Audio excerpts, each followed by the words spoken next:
आज ट्रंप वही दर्द महसूस कर रहे हैं और ये दर्द भारत दे रहा है, बिल्कुल उनकी नस पे वार करके।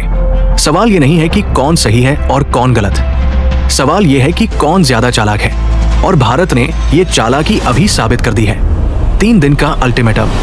ट्रंप ने एक अल्टीमेटम दिया है, 28 जुलाई के बाद किसी को मोहलत नहीं मिलेगी। या तो अमेरिका से डील करो या फिर 1 अगस्त से हर देश पर भारी टैरिफ लगेंगे। भारत के लिए ये सीधा हमला है, क्योंकि इससे हमारे एक्सपोर्ट्स पर 25 से 26% टैक्स लगेगा, यानी मेड इन इंडिया पर सीधा चोट। भारत का मास्टर स्ट्रोक। लेकिन भारत ने इस बार सिर झुकाकर जवाब नहीं दिया, बल्कि आंखों में आंख डालकर कहा, अगर तुम टैक्स लगाओगे तो हम तुम्हारी कंपनियों से अरबों डॉलर टैक्स वसूलेंगे। और ये टैक्स कोई छोटा मोटा टैक्स नहीं, ये है इक्वलाइजेशन लेवी 6%, जो सीधा मेटा, गूगल, अमेजन जैसी अमेरिकी कंपनियों की जेब काटता है।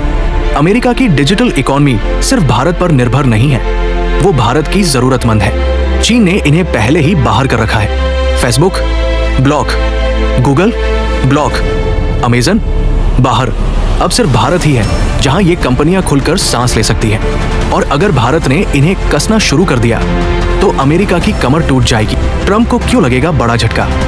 ट्रंप की इमेज अमेरिका में पहले से ही डगमगा रही है। उनके खिलाफ पहले महाभियोग आया था, अब फिर से कोशिश होगी, और इस बार डेमोक्रेटिक पार्टी बहुमत में आ सकती है।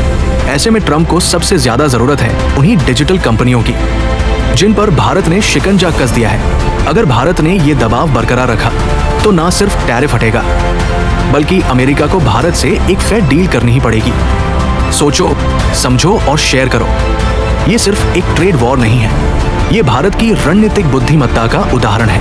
ये एक ऐसी चाल है जहां सिर्फ हथियार नहीं, दिमाग से लड़ाई लड़ी जा रही है, और भारत इस लड़ाई में जीत की तरफ बढ़ रहा है। ट्रंप अब मजबूर होंगे, झुकने को